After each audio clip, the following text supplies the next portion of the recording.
আমাদের যার যার অবস্থান থেকে প্রত্যেকেরই একটি সীমাবদ্ধতা রয়েছে। সেই সীমাবদ্ধতার বাউন্ডারি হচ্ছে কি? ধর্ম।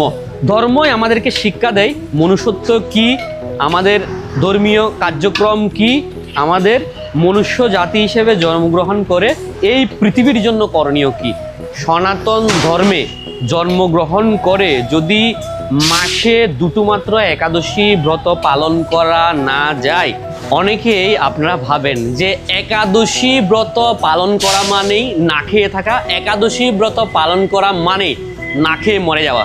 মোটেও ব্যাপারটা এমন নয়, সম্পূর্ণ ভুল ধারণার মধ্যে আপনারা ডুবে আছেন। কথা হচ্ছে একাদশী ব্রত পালন করা খুবই সহজ। যদি আপনার ইচ্ছা শক্তি থাকে, মনের জোর থাকে, আপনার যদি একাগ্রতা থাকে যে আমি একাদশী ব্রত পালন করব, তো সেজন্য আমি সকলকেই বলবো মাসে দুটো মাত্র একাদশী আপনারা পেট ভরপুর উদর পূর্তি করে অনুকল্প প্রসাদ খেয়েও একাদশী ব্রত পালন করতে পারেন।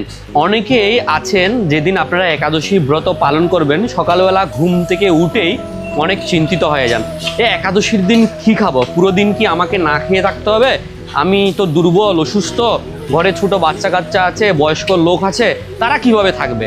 তো তাদের জন্য আমরা বলতে চাই আপনারা একটি মিক্স ভেজিটেবল ঘরের মধ্যে তৈরি করতে পারেন। তার মধ্যে আপনারা দিতে পারবেন পেঁপে, কাঁচকলা, গাজর, মিষ্টি কুমড়ো, মিষ্টি আলু ইত্যাদি সমস্ত ভেজিস দিয়ে একটি মিক্স ভেজিটেবল তৈরি করবেন। লবণ হিসেবে আপনারা সেখানে ব্যবহার করবেন খনিজ লবণ, যেটিকে আমরা সন্দুক লবণও বলে থাকি। তার সাথে আপনারা একটি সাবু ফ্রাই তৈরি করতে পারেন, বাদাম ফ্রাই তৈরি করতে পারেন, সিদ্ধ আলু মাখা তৈরি করতে পারেন, ফ্রেঞ্চ ফ্রাই করতে পারেন। সকলের প্রতি আমার বিনীত অনুরোধ থাকবে, সনাতন ধর্মে জন্মগ্রহণ করে অন্তত মাসে দুটো একাদশী ব্রত পালন করুন, পালন করুন, পালন করুন। হরে কৃষ্ণ।